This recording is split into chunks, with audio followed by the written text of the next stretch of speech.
নমস্কার, নিউজ 18 বাংলায় আপনাদের প্রত্যেককে স্বাগত। শুরু করছি সোজা সাপটা। সালটা 1993। দেশে নির্বাচন কমিশনের ভার তখন টিএন সেশনের হাতে। তামিলনাড়ুর রানীপেটে উপনির্বাচন হবে। ভোটে কেন্দ্রীয় বাহিনী নামাতে চেয়েছিলেন টিএন সেশন, সরকার রাজি হয়নি। এই নিয়ে তুমুল সংঘাত বেঁধে যায়। সংঘাতের মূল বিষয় হলো কে বড়, কমিশন না সরকার। এই সংঘাতের জেরে গোটা দেশের প্রায় 31টি নির্বাচন বন্ধ করে দিয়েছিলেন টিএন সেশন, যার মধ্যে আমাদের পশ্চিমবঙ্গের ভোটও ছিল। প্রবল ক্ষুব্ধ জ্যোতি বসু বলেছিলেন ও একটা মেগালোম্যানিয়াক।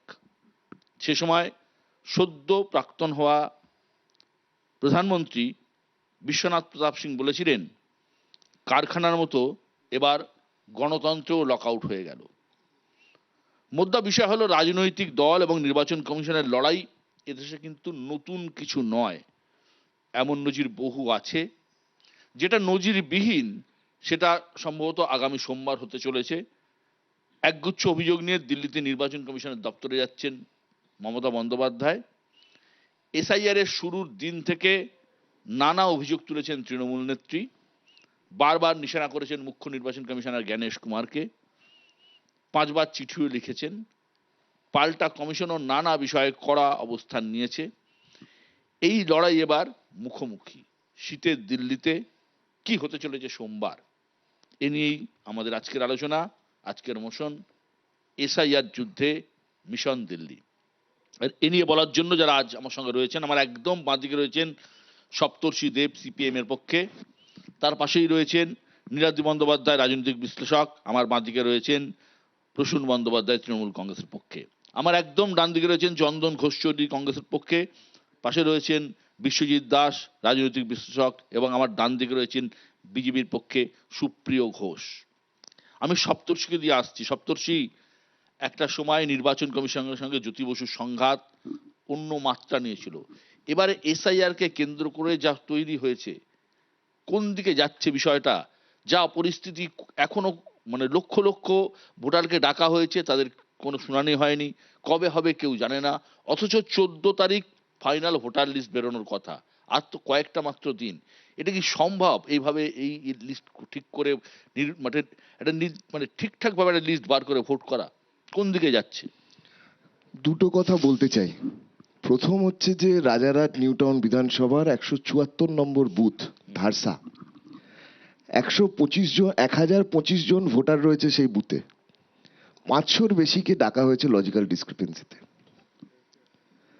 এখন প্রশ্নটা হচ্ছে যে এই 500 জনের কি দোষ, কোন অ্যালগরিথমের কারণে এটা ডাকা হচ্ছে? যে পরিমাণ হয়রানির শিকার এখন মানুষ হচ্ছে, এটা কোনো নির্বাচন কমিশন এর আগে করেনি, যে পরিমাণ হয়রানি হচ্ছে। দ্বিতীয় কথা হচ্ছে যে বিডিও অফিসে ডাকা, সত্যি সত্যি যে বুথগুলোতে এত সংখ্যক মানুষকে লজিক্যাল ডিসক্রিপেন্সিতে তাদের প্রমাণ দিতে হচ্ছে, তাহলে এই কাজটা সেই বুথে গিয়ে করা যায় না? 2 কিলোমিটার 3 কিলোমিটার 4 কিলোমিটার দূরে মায়েরা বোনেরা কাজ ফেলে, সাধারণ মানুষ তাদের কাজ ফেলে এসে সারাদিন বিডিও অফিসে শুনানি দিচ্ছে, তাদের নাগরিকত্বের প্রমাণ দিচ্ছে। এটা যেরকম বিজেপি নির্বাচন কমিশন, কেন্দ্রীয় নির্বাচন কমিশনের ক্ষেত্রে এটা বাড়াবাড়ি হচ্ছে, ঠিক একই সঙ্গে বলবো যে মমতা বন্দ্যোপাধ্যায় দিল্লি যাচ্ছেন ঠিকই, কিন্তু নভেম্বর থেকে আজকে ফেব্রুয়ারি মাস পড়তে চললো, দিল্লির রাজধানী ট্রেন কিন্তু যাচ্ছিল, প্লেনও উড়ছিল। সুতরাং এত দেরিতে দিদি গেলেন যখন যাচ্ছেনই, তাহলে এটা যদি প্রথমেই যেতেন, তাহলে এত হয়রানির শিকার হয়তো সাধারণ মানুষকে হতে হতো না পশ্চিমবাংলায়। আসলে এটা আইওয়াস আমরা মনে করি, আসলে আইওয়াস। সবকিছু হয়ে যাওয়ার পরে লজিক্যাল ডিসক্রিপেন্সিতে হাজার হাজার মানুষ একটা বিধানসভাতে ডাক পাচ্ছে, তারা হয়রানি হচ্ছে, তখন দিদিমণি যাচ্ছেন দিল্লি নির্বাচন কমিশনের সাথে দেখা করতে। কেন? শুরুতেই তো যেতে পারতেন। লজিক্যাল ডিসক্রিপেন্সি তো কোনো কথা ছিল না। এসআইআর মানে যারা ডেড, যারা লেফট, তাদের নাম বাদ যাবে, এটা কোথা থেকে এলো? যখন এটা এলো পশ্চিমবাংলার মুখ্যমন্ত্রী তখনই গেলেন না কেন দিল্লিতে? প্রসূনদা, এত দেরি কেন যে প্রশ্ন সপ্তর্ষি করলো? প্রথম কথা হচ্ছে যে এই যে এসআইআর এর যে প্রসেসটা চলছে, একটা লিস্টে নাম তোলা বা নাম থাকার জন্য মানুষের যে অপরিসীম হয়রানি এবং ফ্রাস্ট্রেশন, যার থেকে আত্মহত্যার ঘটনাও ঘটছে, এটা দেখে প্রথমেই যেটা মনে পড়ে সেটা হচ্ছে স্পিলবার্গের একটা ছবির কথা, সিনলার্স লিস্ট। এটা হচ্ছে ভারতবর্ষের সিনলার্স লিস্ট, যেখানে একটা নাম তোলার জন্য লোকে আকুলি পিকুলি করছে, সকাল 5টা থেকে লাইন দিচ্ছে, যেখানে বিএলও আত্মহত্যা করছে, মানুষ বিষকে আত্মহত্যা করছে। এরকম একটা পরিবেশের মধ্যে ভারতবর্ষকে বা পশ্চিমবঙ্গকে ঠেলে দেওয়ার জন্য নির্বাচন কমিশন তো definitely responsible. Coming straight to the point, যেটা সপ্তর্ষি বলছিলেন, আমি ওনাকে মনে করিয়ে দেব যে প্রত্যেক জিনিসের একটা প্রসিডিওর আছে, প্রত্যেক জিনিসের একটা ইকোসিস্টেমের একটা চেইন আছে। আপনি মনে করে দেখবেন, বামপন্থীরা অনেক কিছু বলেন, দাম শেয়ার পলিটিক্সটা চলছে। আমরা মনে করি যে আপনি স্টেপ বাই স্টেপ দেখুন, যখন এসআইআর ঘোষণা হলো, সারা দেশের নেত্রী জননেত্রী মমতা বন্দ্যোপাধ্যায় প্রথমে এটা ফোর্সি করেছিলেন যে সামথিং সিনিসিটার, সামথিং ডেঞ্জারাস, যেটা মানুষের পক্ষে ভয়ঙ্কর, সেটা কিন্তু আসতে চলেছে। ফার্স্ট প্রোটেস্ট কে করেছিলেন? মমতা বন্দ্যোপাধ্যায়। তারপরে ডেমোক্রেটিক পদ্ধতিতে দেখুন, সুপ্রিম কোর্টে কে গেছে? তৃণমূল কংগ্রেস। 19th জানুয়ারি সুপ্রিম কোর্ট যে রায় দিয়েছে, that is a landmark judgement. কি বলেছে?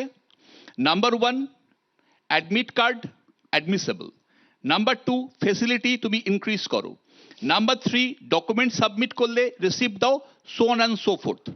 তাহলে এই প্রসেসটা এক্সহস্ট করার পরে যখন দেখা যাচ্ছে ইলেকশন কমিশন সুপ্রিম কোর্টকেও মানে না, 19th যখন রায় বেরোয়, 19th আমি চাঁচলের এসআইআর কেন্দ্রে প্রেজেন্ট ছিলাম, সেদিনকেও রিসিপ্ট দেওয়া হচ্ছিল না।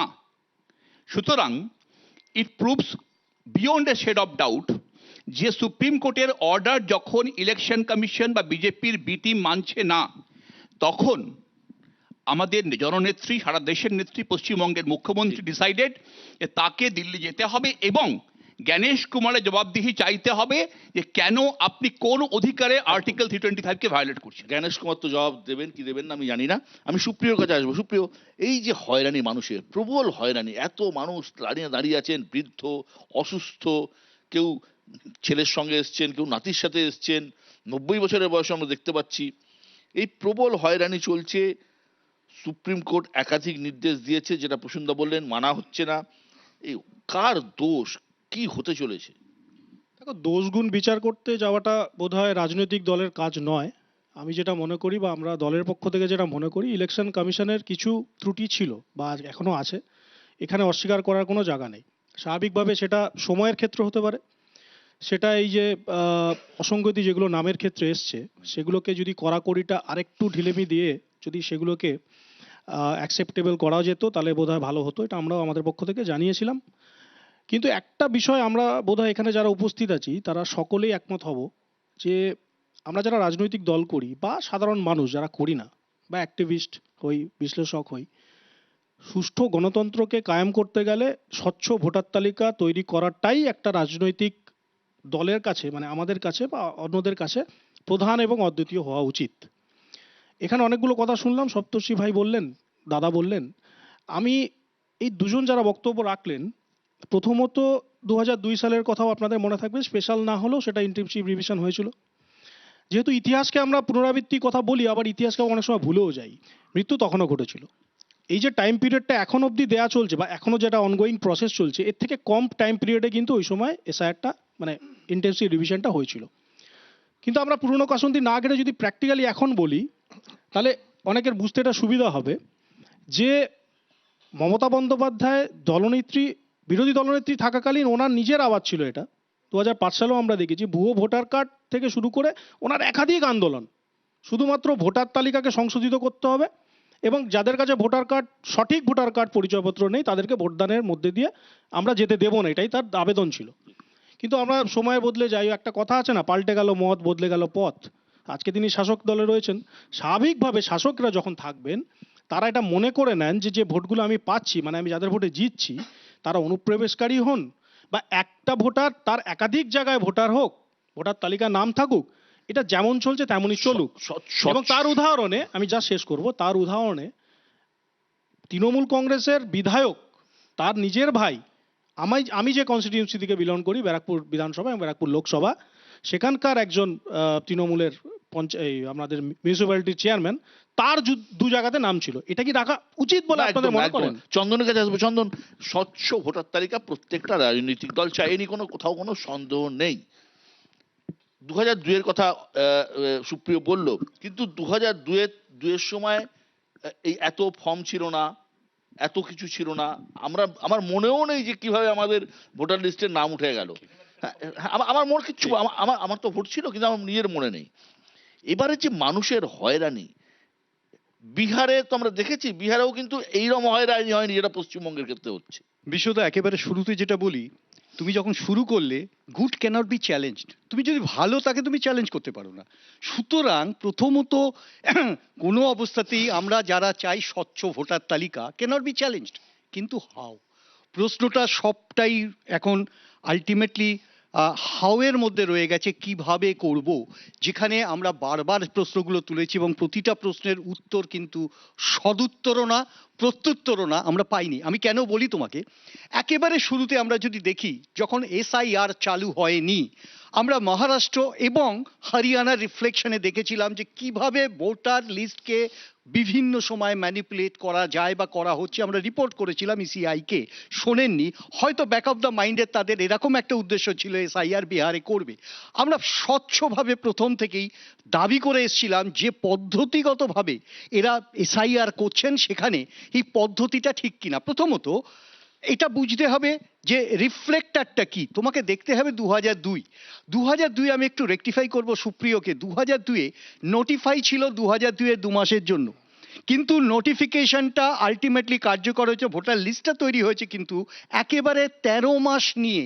এবং স্বাভাবিক এই সময়টা তো লাগবে, কিন্তু প্রশ্নটা হচ্ছে কোনো প্রশ্ন ছিল না, কারণ ইলেকশন বাউন্ড ছিল না বলে 2004-এ সময়সীমা নির্ধারিত ছিল না সেই অর্থে। আমি তোমাকে আর একটা কথা বলি বিশ্বদা, যেটা আমার সব থেকে বেশি প্রয়োজন মনে হয়, তুমি যখন লেজিটিমাইজ ডকুমেন্ট গভর্নমেন্ট দেয়, how can the government withdraw it? প্রতিদিন চেঞ্জ হচ্ছে। হ্যাঁ, এক্স্যাক্টলি, গভর্নমেন্ট তোমাকে লেজিটিমাইজ ডকুমেন্ট, ধরো 2025-এ যাদের নাম, 23-এ, 24-এ, 22-এ, এই যে নামগুলো এসছে, তোমার তাদের কাছে গভর্নমেন্ট লেজিটিমাইজ ডকুমেন্ট আছে। আমি এখানে শেষ করি জাস্ট একটা কথা বলে, সর্বদলীয় বৈঠক যে দাবিটা করা হয়েছিল, আমার মনে হয় সবাই রেসপন্সিবিলিটি নিত, কিন্তু সেটা করা যেত না। তার কারণ বিজেপি ড্রিভেন একটা ESI, আমরা বলছি তো বিজেপি ড্রিভেন ESI, সেটা করতে গিয়ে, পাকাপোক্ত করতে গিয়ে এখানে গিয়ে দাঁড়ালো আজকে চ্যালেঞ্জের। আমি নীলাদ্রির কাছে, নীলাদ্রিদা, সুপ্রিম কোর্টের নির্দেশে এই লজিক্যাল ডিসক্রিপেন্সির তালিকা নির্বাচন কমিশন প্রকাশ করেছে।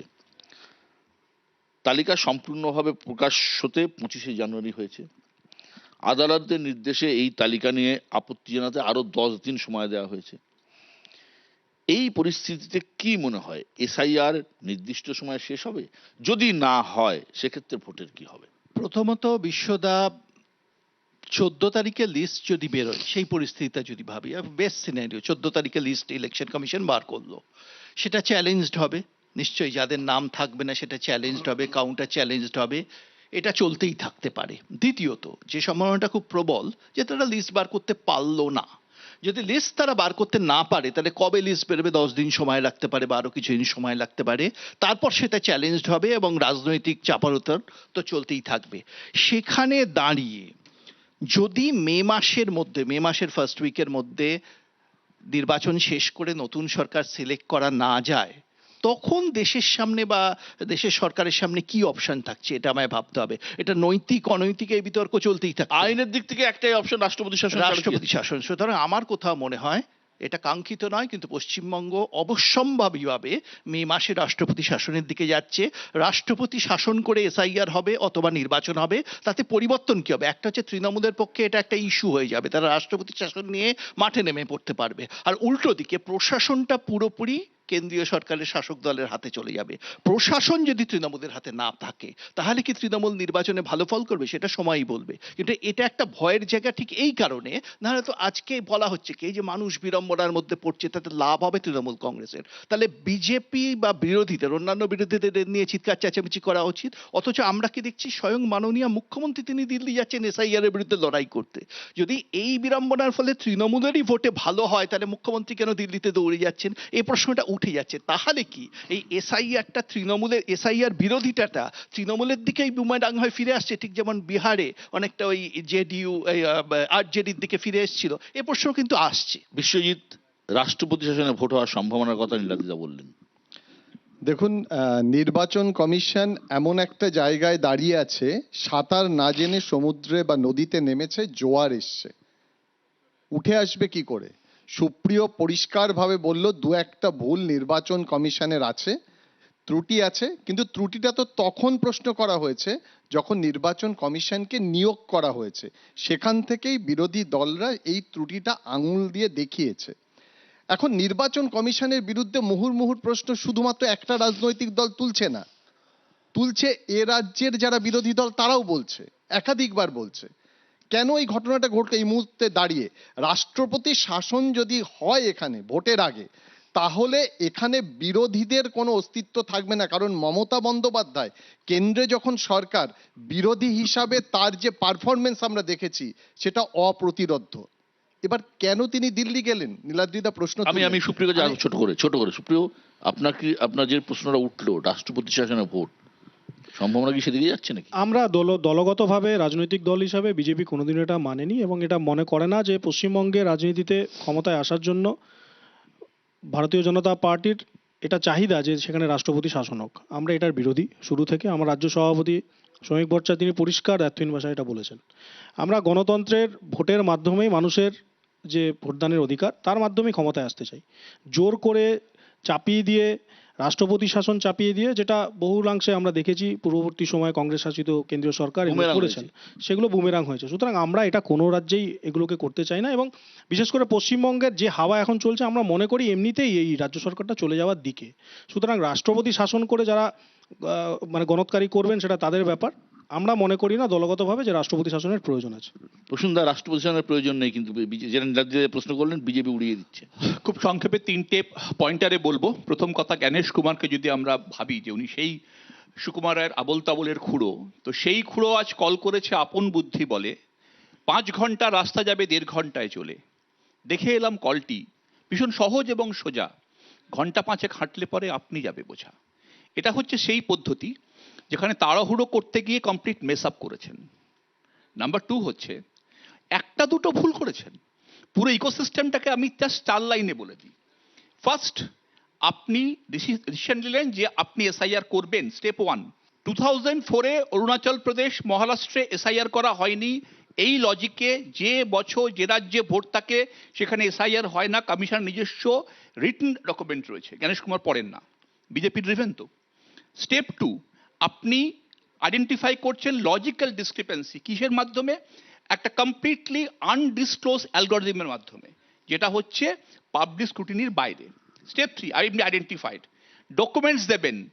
19শে জানুয়ারির আগে পর্যন্ত রিসিপ্ট নেই আপনার কাছে। স্টেপ 4, ভেরিফিকেশন করছেন কে? শুধুমাত্র বেঙ্গল সেন্ট্রিক ডিএম একটা অ্যাপের মাধ্যমে, ডিইউ একটা অ্যাপের মাধ্যমে করছেন। লাস্ট স্টেপ, ডিলিশন কিভাবে হচ্ছে? সেন্ট্রালাইজড ব্যাকএন্ড সিস্টেম ইআরও নেটের মাধ্যমে হচ্ছে। নো ট্রান্সপারেন্সি, এই গোটা প্রসেসটাই ভিশিয়েটেড। এখানে বিজেপির বা কারোর বলার কিছু নেই, এন্টায়ারলি মেসড আপ সিস্টেম।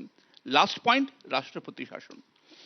বিজেপির ইন্টারনাল অ্যাসেসমেন্ট আজকের দিনে ভোট হলে 46 থেকে 50 বেশি পাবে না, যাকে বলা হয় লাস্ট ডিচ অ্যাটেম্প্ট।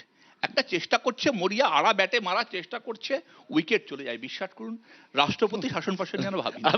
আমি 1 সেকেন্ড একটা কথা শুধু বিশ্বদা বলতে চাই। প্রথমত আমরা কেউ এখানে চাই না রাষ্ট্রপতি শাসন হোক, কিন্তু আমায় প্লিজ বলুন, যদি মে মাসের প্রথম সপ্তাহের মধ্যে ভোট কমপ্লিট না হয়, আমরা চাই কি না চাই অল্টারনেটিভটাকে? এর রাষ্ট্রপতি শাসনের অল্টারনেটিভ হচ্ছে ফিরে আসা, যেখানে যে ডকুমেন্টস, যে ভোটার লিস্ট ফ্রিজ করে সেই দিয়েছে, সেটা ডকুমেন্টস সম্ভব আমি না। যেটা দেওয়া, এটাই অল্টারনেটিভ। যদি আগামী দিনে কি হবে দেখুন, মে মাস অবধি অপেক্ষা করুন, নিশ্চিত অল্টারনেটিভ নিশ্চিতভাবেই তারা কিছু না কিছু ব্যবস্থা করবেন। কত নাম বাদ থেকে? আমি এটা মনে করি না যে যদির ওপর ভিত্তি করে, রাজনীতি এর আগেও ছিল না, তাহলে যদির ওপর ভিত্তি করলে অনেকের খারাপ লাগতে পারে। তো স্বাভাবিকভাবেই যে যদির ওপর রাজনীতি আমরা করি না। বিহারে ভোটের আগে এসআইআর হয়েছে, প্রায় 44 লক্ষ নাম বাদ গেছে। তার কি প্রভাব ভোট বাক্সে পড়েছে তা নিয়ে পরে আলোচনা হতে পারে, কিন্তু এসআইআর বিহারে কোনোভাবেই ভোটের ইস্যু ছিল না। বাংলায় ঠিক উল্টো চিত্র, এত রকম তো ইস্যু ছিল, শিক্ষক নিয়োগ থেকে শুরু করে নানা রকমের, রেশন থেকে শুরু করে নানা রকম, বাংলাতে এত রকম ইস্যু ছিল, সমস্ত ইস্যু চাপা পড়ে গেল, এখন এসআইআর একটা ভোটের ইস্যুতে পরিণত হয়েছে। কেন? অ্যাকচুয়ালি এটাতে তৃণমূল এবং বিজেপির দুপক্ষেরই লাভ যদি এসআইআর ইস্যুটাই প্রধান ইস্যু হয়। কারণ যদি দুর্নীতির ইস্যু হয় তাহলে তৃণমূল কংগ্রেস তো কাঠগড়ায় দাঁড়াবেই, কিন্তু সেই দুর্নীতি দমন করতে এসে সিবিআই, ইডি তারা তাদের কাজ করলো না কেন, সেটা বিজেপিকেও উত্তর দিতে হবে। এখন ঠিক যেরকম এসআইআর নিয়ে যেভাবে বিজেপি নেবেছিল, নেবে যে ভাষ্য আনলো যে এসআইআর একেবারে ভোটার লিস্ট পরিষ্কার হয়ে যাবে, পরিষ্কার করতে গিয়ে আমরা দেখলাম যে প্রথম পরিষ্কার হলো মতুয়াদের নাম, যারা গত দুটো টার্ম ধরে বিজেপিকে বিজেপিকে ভোট ভোট দিয়েছে, প্রথমে তাদেরকে পরিষ্কার করে দিল। যেরকম আসামে মানে হিন্দুদের নাম বেশি বাদ গেল, পশ্চিমবাংলায় মতুয়াদের নাম বেশি বাদ গেল। সুতরাং বিজেপি পশ্চিমবাংলার ক্ষেত্রে দাঁড়িয়ে এটা একটা পরিযায়ী ফোর্স, এই ফোর্সকে আটকাতে হবে, এবং এই ফোর্সকে আটকানো কিছুতেই তৃণমূলের পক্ষে সম্ভব নয়। তৃণমূলকে দিয়ে আটকানো যাবে না, কারণ তৃণমূল বিজেপি যে বাইনারি সেট করছে, এই বাইনারিতে তৃণমূল আর বিজেপিরই লাভ, আর পশ্চিমবাংলার সাধারণ মানুষ, ওই 27,000 ছেলে মেয়ে যাদের চাকরি গেছে তাদের লোকসান। সুতরাং এসআইআর থাকবে, এই ইস্যুটা থাকবে, কিন্তু এই ইস্যুর সঙ্গে অন্য ইস্যুগুলোকে যুক্ত করতে হবে, এবং মমতা বন্দ্যোপাধ্যায়কে উত্তর দিতে হবে যে নভেম্বরে শুরু হলো আর ফেব্রুয়ারিতে তিনি উড়ে যাচ্ছেন কেন। Quick response. এক, বলেছেন করাপশন নিয়ে, দুটো লাইনে মনে পড়ছে যতীন চক্রবর্তী বেঙ্গল ল্যাম্প কেলেঙ্কারি, আর বুদ্ধবাবু যেদিন গটগট করে বেরিয়ে গেলেন, বললেন চোরেদের ক্যাবিনেটে থাকবো না। আজকেই নির্বাচন কমিশনের ফুল বেঞ্চ বৈঠকে বসেছিল। বৈঠকে তারা এ রাজ্যে নির্বাচনী আধিকারিকের সাথে কথা বলেছে, তাদের সাথে, এবং যেভাবে এসআইআর প্রক্রিয়া এগোচ্ছে তাতে নাকি তারা যথেষ্ট খুশি এবং সন্তোষজনক বলে, মানে গতিতে যথেষ্ট সন্তোষজনক বলে মনে করছে। আমার জানা নেই যে এই গতিতে তারা শেষ করে উঠতে পারবেন কিনা বা লিস্ট বেরোবে কিনা। বিশ্বজিৎ, আমরা যতটুকু খবর পেয়েছি যে বহু মানুষকে তৃণমূল দিল্লি নিয়ে গেছে, যাদের কমিশনের তালিকায় কেউ মৃত আছে, আবার বহু মানুষের পরিজন, আত্মীয় পরিজনের প্রাণ চলে গিয়েছে। এই তৃণমূল যদি এদের কমিশনের দুয়ারে নিয়ে গিয়ে হাজির করে, একটা তো পলিটিক্যাল চাপ তৈরি হবে কমিশনের উপর। অবশ্যই তৈরি হবে। আমি বিশ্বদা, আপনি বললেন বহু মানুষকে নিয়ে গেছে, আমি ভাবছিলাম আপনি বলবেন মনে হয় বহু ভূতকে নিয়ে গেছে, কারণ যাদের নাম ওখানে বাদ গেছে তাদেরকে তো নিয়ে গেছে, তাদেরকে হাঁটিয়েছে তৃণমূলের পক্ষ থেকে বিভিন্ন র্যাম্পে। সুতরাং আগে কি অভিযোগ হতো যে দ্বিজেন মুখোপাধ্যায় কি করে ভোট দিতে গেলেন, সেখানেও ভূতের প্রসঙ্গ এসছে। আর একটা জিনিস ভাবুন, যেটা বারবার আলোচনা হচ্ছে যে বিহারের এসআইআর এ কিছু হলো না, পশ্চিমবঙ্গ আর বিহার কিন্তু এক নয়, দুটো কারণে। এখানকার যে পলিটিক্যাল কালচার আর এখানকার যে গভর্নেন্স, সেটার সঙ্গে যদি গুলিয়ে ফেলে নির্বাচন কমিশন, তাহলে ভুল হবে। তার কারণ নির্বাচন কমিশনের প্রথম যে অভিযোগ, বা আমরা সাধারণ মানুষ বলেছিলাম, এই সময়টা খুব কম। খুব কম কেন বলছি? এটা সম্ভবত যদি নির্বাচন কমিশনের নিজস্ব কর্মী থাকতো, নির্বাচন কমিশনকে তো সেই নির্ভর করতে হচ্ছে রাজ্যের কর্মীদের উপরে, সেক্ষেত্রে তার নিয়ন্ত্রণ নেই। কিভাবে এর ভিতরে এই যে যেটা বললেন প্রসূনবাবু, আনটেস্টেড, এক্সপেরিমেন্ট করা হয়নি এমন একটা সফটওয়্যার হাজার হাজার মানুষের, লাখ লাখ মানুষের দুর্ভোগের কারণ হচ্ছে। তার কারণ তারা মাথায়, এটা দেখে থাকবেন, একজন তার ট্যাঙ্ক নিয়ে গেছে, সেখানে কি কি আছে বলছে আমি তো লেখাপড়া জানি না, খুঁজে নিন। চন্দন, যে কথাটা ও বলতে চাই বিশ্বজিৎ, যে লড়াইটা পশ্চিমবঙ্গে মমতা বন্দ্যোপাধ্যায় দিচ্ছেন, বিহারে আপনারা বিরোধী দল হিসেবে লড়াইটা দিতে পারেননি। একদম পরিষ্কারভাবে যেটা বলি, বিহারে কিন্তু প্রথম আমি যার জন্য শুরু করেছিলাম, সম্ভবত এই প্রশ্নটা প্রথম থেকেই আসবে আমি ধরে নিয়ে, যে আমি মহারাষ্ট্র এবং হরিয়ানার একটা এক্সাম্পল টেনেছিলাম। দ্বিতীয় প্রশ্ন, তখন এসআইআর হয়নি। এসআইআর এর রেজলিউশনের প্রথম যে অধ্যায়টা ছিল, হতে পারতো, আমি আবারও বলি, সর্বদলীয় বৈঠক, এবং সেখানে গিয়ে রেজলিউশনটা তৈরি হতে পারতো। আজকে বিশ্বজিতের কথায়, যেটা রাজ্য সরকার যেখানে তার কর্মীর দরকার, খুব স্বাভাবিক, রাজ্য সরকার বিশ্বজিতের কথা নয়, কর্মী দরকার রাজ্য, এবং এটাই হচ্ছে ফেডারেল সিস্টেমের একটা আঙ্গিক কাজ করা, এই ধরনের অটোনোমাস বডি কাজ করবে খুব স্বাভাবিক রাজ্য সরকারের সহায়তায়। ফেডারেল সিস্টেমে এই কোয়েশ্চেনটা আসবে কেন রাজ্য সহযোগিতা করবে না? প্রশ্নটা হচ্ছে এক।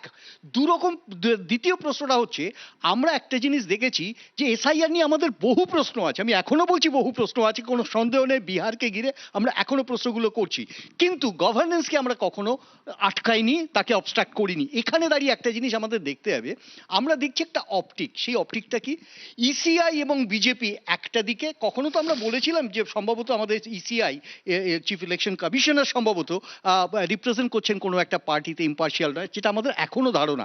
দ্বিতীয় প্রশ্নটা হচ্ছে এখানকার অ্যাডমিনিস্ট্রেশনটাই এন্টায়ারলি মুখ্যমন্ত্রী সহ, বিশেষত আমি বলি না তৃণমূল, আমি বলছি মুখ্যমন্ত্রী সহ অ্যাডমিনিস্ট্রেশনটাই একটা নন কোঅপারেশনের জায়গায় আছে, অস্বীকার করে লাভ নেই।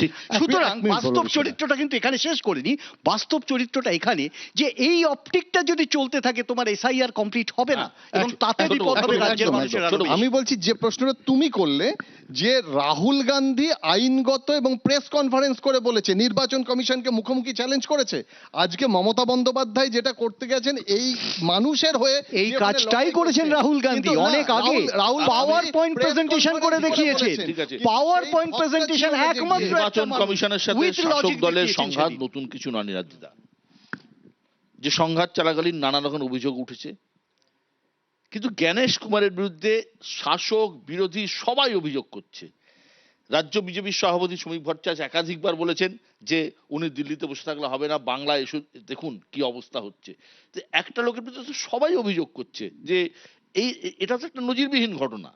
না, টিএন সেশনের সময় অনেকেই অভিযোগ করেছিল একসাথে, আপনি অনেক আমার থেকে ভালো জানেন সেই সময় কি হয়েছিল। আসলে ব্যাপারটা হচ্ছে যদি সবাই তার বিরুদ্ধে সত্যি অভিযোগ করে তাহলে তো বলতে হবে সেশন আর জ্ঞানেশ কি এক?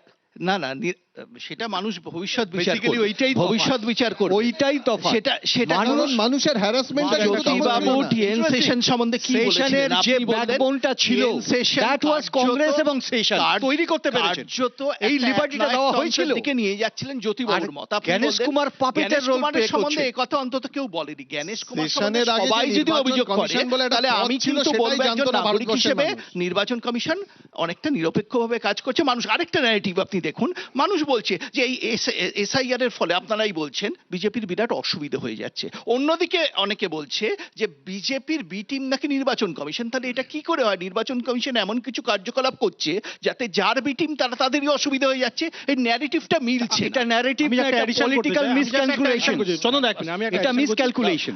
বিশ্ববাবু, আপনি যেটা বললেন যে বিজেপিরও এক্ষেত্রে অভিযোগ আছে, জ্ঞানেশ কুমারকে নিয়ে আমাদের রাজ্য সভাপতিও বলেছেন। আমাদের অভিযোগ আর তৃণমূল বা অন্য বিরোধীদের অভিযোগের মধ্যে একটা বিস্তর ফারাক আছে। ফারাকটা কোথায়? ওনাদের কাছে অবৈধ ভোটার মানে হচ্ছে যে একটা ব্যক্তির 4 জায়গায় নাম থাকতে পারে, সেটা অ্যালাউ করতে হবে, সেটাকে ওনারা বৈধ ভোটার মনে করেন।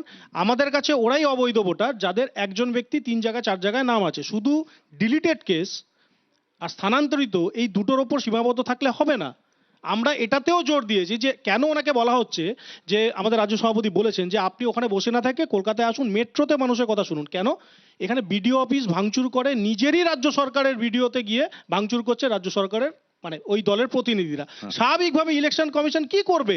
এমন একটা রাজ্য সরকারের আন্ডারে আমরা রয়েছি বিগত 15 বছর ধরে, যারা ল মানে না, যারা সংবিধান মানে না, বলে সংবিধানের কথা, সংবিধান মানে না। দুর্ভাগ্য আরো বড়, যেটা শেষ করব, সেই মুখ্যমন্ত্রী নাকি তথাকথিত কোট আনকোট তিনি একজন আইনজ্ঞ। আমিও লজ্জা পাই, কারণ আমি নিজে একজন আইনজীবী। স্বাভাবিকভাবে উনি যখন বলেন এই কথাগুলো আর কাজে সেটা হয় না, আপনার কিছু স্বাভাবিকভাবে মনে নেই? জ্ঞানেশ কুমারকে আনতে হয়। বিজেপির যে প্রতিবাদটা উনি বলছেন সেটা হচ্ছে একটা কর্পোরেট ভেল বা নিউট্রালিটি ভেল। বিজেপিকে যে আপনি জাস্ট গো ব্যাক 6 মান্থস, অনুরাগ ঠাকুর একটা কল্পিত অভিযোগ করলেন। সেই অনুরাগ যে বলেছিল গলি মারো ... অনুরাগের কোনো অ্যাফিডেভিট লাগলো না, লাগলো কার? একটি বিরোধী নেতার। তাহলে বিজেপি এবং ইলেকশন কমিশনের যে বোঝাপড়া, তিকিটা কাজে ফুটবলটা হয়, মাঝে মাঝে সমীপবাবু একটা নিউট্রালিটি ভেল দেওয়ার চেষ্টা করেন। এটাকে অন্যভাবে নেবে না, সমালোচনা করছে, এটা আন্ডারস্ট্যান্ডিং এ হচ্ছে। মাঝে মাঝে একটু চিমটি কাটবো, কিছু মনে করো না গণেশবাবু, আছি তো একসাথেই। এরপরে নবীন নীতিনের পরে গণেশবাবু চলে আসবেন গুরুত্বপূর্ণ দায়িত্বে সংগঠনের, ওটা নিয়ে সমস্যা নেই। দ্বিতীয় কথা হচ্ছে যেটা উনি বললেন যে রাজ্য প্রশাসন আমাদের দল, প্রথম কথা হচ্ছে ইলেকশন কমিশনকে অপদার্থ। পুরো টেক ওভার করেছেন, 25 জন আইএস আইপিএস কে তুলে নিচ্ছেন without consulting state, home secretary আছে তার মধ্যে। তার মধ্যে হোম সেক্রেটারি আছেন। তাহলে আপনি কন্ট্রোল নিয়েছেন, পুরো কন্ট্রোল, ডিসিপ্লিনারি কন্ট্রোল, এফআইআর করছেন, তাও কথা শোনো না। যে রাজ্যে আপনি- পুলিশ আপনি কমিশনার কেমন অফ control কলকাতাকে চালান? দেখা যায় মুখ্যমন্ত্রীর তাহলে প্রথমেই পার্সোনাল বাড়ির আমাদের পুজোতে খুব খালি পায়ে specific পুজো দিতে আপনার সময় বলুন, সেই please। প্রশাসন স্বাভাবিকভাবেই যেটা আপনার সময় দাবি বলুন, করছেন please, সেটা বোধহয় please, please, ঠিক নয়, please। পুরোটাই দলদাসে পরিণত হয়েছে। আমি শাহিনবাগ মনে করাবেন না, পয়েন্টটা হচ্ছে যে রাজ্য প্রশাসনের বিষয়টা সম্পূর্ণভাবে ইলেকশন কমিশন টেক ওভার করে নিয়েছে অনেক আগে থেকে, আনডিউ টেক ওভার। এই আনডিউ টেক ওভার করে সামলাতে পারছে না। অমল দত্ত বলেছিলেন না, চচ্চড়ির মশলা দিয়ে বিরিয়ানি রান্না করা যাবে না, গ্যানেস দিয়ে হয় না, একটু কম্পিটেন্ট লোক হলে দেখতেন ঠিকঠাক হতো জিনিসটা। মুখ্যমন্ত্রীর অর্ডার ছাড়া কাজ করবেন কি করে? কেন এই মুখ্যমন্ত্রী বিএলওদের সভায় তাদেরকে ডেকে কি বলেছিলেন? বলেছিলেন রাজ্য সরকারের আন্ডারেই আপনাদেরকে কাজ করতে হবে, যতই এখন ইলেকশন কমিশন কাজ করক। এইটা তো ভারতীয় জনতা পার্টি বলেনি। কার ঘাড়ে দুটো মাথা আছে বলুন তো প্রশাসনের কর্তার? মুখ্যমন্ত্রীর এই অর্ডারের পর স্বাভাবিকভাবে এসআইআর শেষ হয়ে যাওয়ার পর তো এই রাজ্য সরকারের আন্ডারেই না, না, এই চাপানুতোরের জন্য একেবারে তো মিসকোট করা হলো, আত্মহত্যা করছে। একেবারে মাননীয় দুটো মুখ্যমন্ত্রীকে রাজনৈতিক মিসকোট দল, করা হলো। একটা দেশ ছাড়া, একটা রাজ্য সেটা ছাড়া, একেবারে- তারা কয়েকটা সরকারি কর্মচারী, তারা স্কুলে পড়ায়, প্রাইমারি স্কুলে Just টিচার বসুন, একটা- একটু দাঁড়ান, হ্যাঁ, sure, sure, sure। তারা স্কুলে পড়ায়, প্রাইমারি স্কুলে পড়ায়, এদের উপরে একজন এমন চাপ দিচ্ছে যে তোমাকে নাম বাদ দিতেই হবে, আর একজন চাপ দিচ্ছে যে তুমি নাম বাদ দেবে না। অবৈধ নাম তো বাদ মারা দিতেই হবে। যাচ্ছে। প্রথম আত্মহত্যা কথা করছে। হচ্ছে অবৈধ নাম তো বাদ আমরা- দিতেই হবে। আমরা- দায়িত্ব কার? যাদের আমরা অবৈধ নাম যা তোমরা চাপ তোমাদের দেওয়া সময় থেকে কাজ, ঢুকিয়ে না, রেখেছিলে, ওরা কাজ সেগুলোকে তো বাদ দেওয়ার কাজ তো হবেই। মুখ্যমন্ত্রী বাকিরা- সিপিআইএম তো ঢুকে রেখেছে। কেনই বা- বাকিরা- সিপিআইএম এর মেধাবী ছাত্রী মমতা বন্দ্যোপাধ্যায় এখন তো তার তো হাতে ঘা লাগবে, স্বাভাবিকভাবে এটাই হচ্ছে। BLO দের উপর সাধারণ কিছু নয়, মানুষ, আমরা সাধারণ বলেছি, সরকারি কর্মচারী, BLA তারা to সকলে accompany করবে বিতশ্রদ্ধ ভোটারকে। হয়ে যাচ্ছে। BLA to accompany হ্যাঁ, করবে সিপিআইএম ভোটারকে। আমলে মীরা পান্ডের ঘটনা তো আমরা দেখেছি সব। মাননীয় মুখ্যমন্ত্রী করে মিসকোট করলেন, আমি সংশোধন করে দিই। বলা হয়েছে যে ইলেকশন কমিশন যে পিউনিটিভ মেজার নিচ্ছে, বিয়ন্ড জুরিসডিকশন যদি গিয়ে নেয়, আর্টিকেল 325 সেটাকে বার করে। কনস্টিটিউশনটা একটু উল্টে দেখতে হবে, কমিশনে কিন্তু রেস্ট্রিকশন। আমি জানি না কি হবে, আমার জানা নেই। আগামী সোমবার মুখ্যমন্ত্রীর সাথে গণেশ কুমারের বৈঠক হবে, কোর্টেও হিয়ারিং আছে সম্ভবত, কি হবে আমার সত্যি জানা নেই। বিশ্বজিৎ, রাজনীতি মানে এবার ভোটের ময়দানে মূলত তিনটে ন্যারেটিভের লড়াই হচ্ছে। একদিকে বিজেপি নেতারা বলছেন মহাজঙ্গল রাজ, নীতিন নবীন বলেছেন, প্রধানমন্ত্রী বলেছেন, আর তৃণমূল এসআইআর হয়রানি তো আর রাখছেই, পাশাপাশি যেটা রাখছে সেটা হচ্ছে যে বঞ্চনা, বাংলার প্রতি বঞ্চনা। কোন ন্যারেটিভ জিতবে আমার জানা নেই। আমার মনে হয় যে এটা প্রথমেই মহা জঙ্গলরাজ বলে একটা মহা টুকলিগত ভুল করেছেন। কারণ জঙ্গলরাজ কথাটা লালু প্রসাদ যাদবের কাছ থেকে কপি বা কয়েন করে বিহারেরটা এখানে চালানোর চেষ্টা করেছেন, অথচ বিহারে তারা যেভাবে সুশাসন দিয়ে জিতেছে, পশ্চিমবঙ্গে কিন্তু সেই ক্রাইটেরিয়া রয়েছে তৃণমূল কংগ্রেস সরকারের সমাজ কল্যাণমূলক প্রকল্প, মহিলাদের ক্ষমতায় নিয়ে আসা, তাদের ক্ষমতা দেওয়া, অর্থনৈতিক ক্ষমতা দেওয়া। দ্বিতীয় যে কথাটা, যে এই যে হেনস্থা, এ কোনো রাজনৈতিক দল দরকার নেই, তৃণমূল দরকার নেই, কংগ্রেস দরকার নেই, সিপিএম দরকার নেই। সাধারণ মানুষের সঙ্গে আপনি গিয়ে কথা বলুন, তারা কোনো রাজনীতি না বুঝলেও এই নির্বাচন কমিশন এবং ভারতীয় জনতা পার্টির প্রতি, অন্তত যেটা সপ্তর্ষি বলল, মতুয়া অঞ্চলে মারাত্মক তাদের ফিডব্যাক। তারা কথায় কথায় বলছে, মানে এই সিস্টেমটাকে চ্যালেঞ্জ করছে, বলছে এটাতে বিশ্বাস করে না। বিভ্রান্ত তো মুখ্যমন্ত্রী নিজে ছড়িয়েছেন। তৃতীয়ত হচ্ছে কেন্দ্রীয় মতুয়াদেরকে ভুল বঞ্চনা, পথে চালানো কেন্দ্রীয় কাজটা তো বঞ্চনা মুখ্যমন্ত্রী কিন্তু নিজে একই করেছেন সঙ্গে শুরুর দিন থেকে। বিশ্বদা, উত্তরবঙ্গ থেকে দক্ষিণবঙ্গে কেন্দ্রীয় বঞ্চনা গতবারও ইস্যু ছিল, এবছরও ইস্যু, এবং প্রয়োজনে বলেছে 100 দিনের কাজের টাকা রাজ্য সরকার দেবে এবং দিয়েছে। নারদিদা, আমার মনে হয় বিশ্বদা, এই এসআইআর বলুন কি বঞ্চনা বলুন, এগুলো ইস্যু নিশ্চয়ই, কিন্তু পশ্চিমবঙ্গে যদি একটা ইস্যু থাকে, আমি স্টুডিওর বাইরে গিয়ে সাধারণ মানুষের সাথে যদি কথা বলি, ইস্যুটা হচ্ছে দুর্নীতি। দুর্নীতি হয়েছে না হয়নি, শিক্ষামন্ত্রীর বান্ধবীর বাড়িতে 50 কোটি টাকা পাওয়া গেছে কি যায়নি, রাজ্যের রেশন দুর্নীতি হয়েছে কি হয়নি, কয়লা দুর্নীতি হয়েছে কি হয়নি, মানুষের বিশ্বাসের প্রশ্ন। আরেকটা প্রশ্ন হচ্ছে উন্নয়ন, সত্যিকারের উন্নয়ন হয়েছে কিনা, এবং সেই উন্নয়নের ফলে কর্মসংস্থান বেড়েছে কিনা, মানুষ চাকরি পেয়েছে কিনা। এগুলো হবে, ইস্যু হবে, এগুলো ইস্যু। আমার কিন্তু মনে হয় মানুষ অত বোকা নয়। মধ্যপ্রদেশেও issue হয়নি, পশ্চিমবঙ্গেও issue হয়নি, সুতরাং আগুন হবেও না। ঝরাই না কেন, কিন্তু মানুষের কাছে বেসিক ইস্যু হচ্ছে দুর্নীতি, মানুষের কাছে বেসিক ইস্যু হচ্ছে চাকরি বাকরি। পশ্চিমবঙ্গে সাধারণ মানুষের চাকরি বাকরি হয়েছে না হয়নি, যদি না হয়ে থাকে, দুর্নীতি না হয়ে থাকে, অবভিয়াসলি তৃণমূল কংগ্রেস অ্যাডভান্টেজ। যদি সত্যিই দুর্নীতি হয়ে থাকে, অর্থাৎ অনুব্রত মণ্ডল সপ্তর্ষিকে বিশ্বাস করো, ইস্যু তো এগুলোই, সত্যি সত্যি ইস্যু তো এগুলোই, দুর্নীতি একমত তো হলেন, ইস্যু ধন্যবাদ। অবশ্যই। ধন্যবাদ। কিন্তু আমি যেটা প্রথমে বললাম যে এই ইস্যুতে যাতে নজর না পড়ে, এই মানুষ ইস্যু এত বোকা। প্লিজ, হ্যাঁ, মানুষ এই এত ইস্যুতে বোকা। যদি নজর পড়ে তাহলে মানুষ বিজেপিকেও প্রশ্ন করবে যে আপনার ইডি, আপনার সিবিআই এতদিনে চার্জশিট দিল না কেন। বিজেপিকেও উত্তর দিতে হবে যে কেন পার্থ চট্টোপাধ্যায় ছাড়া পেয়ে গেল। বিজেপিকে উত্তর দিতে হবে যে জ্যোতিপ্রিয় মল্লিক ছাড়া পেল কেন। বিজেপিকে উত্তর দিতে হবে যে কালীঘাটের কাকুর ভয়েস রেকর্ডিং এ জনৈক অভিষেকটা কে ছিল, উত্তর দিতে পারছে না মানে কেন। বিজেপি কেন দিতে যাবে এখানে উত্তর? বিশ্বদা, অবশ্যই বিশ্বদা, ইডি সিবিআই দেখিয়ে, কারণ হচ্ছে আমি নিজে একজন আইনজীবী, তো আমি এটা বলছি, ব্যাপারটা হচ্ছে যে সিবিআই কে দেখিয়ে প্রত্যেকটা এক সেকেন্ড, কেসে সপ্তর্ষি প্রত্যেক, আমি তোমার এটা জাস্ট তুমি বলো, তুমি বলো। না না, এটা এটা কি হবে যখন তুমি এটা বলে ফেলবে, মানুষ ভাববে যে তুমি যেটা বলছো সেটাই সত্যি। না, না, তুমি আমি যদি কাউন্টার না তুমি করি, সেটা তুমি counter আমার কাউন্টারটা তুমি নাও, অবশ্যই তারপর counter তুমি উত্তর করবে। দিতে সুবিধা হবে, আমাকে কারণ শেষ তুমি করতে জানো দাও। এই কাউন্টারটা নেওয়ার পরে আমাকে শেষ তুমি করতে উত্তর দিতে দাও, পারবে না। আমাকে শেষ করতে যে দাও। কটা না না, আমি সব যে কটা দুর্নীতি হচ্ছে, শুনি না। আমাকে শেষ করতে দাও।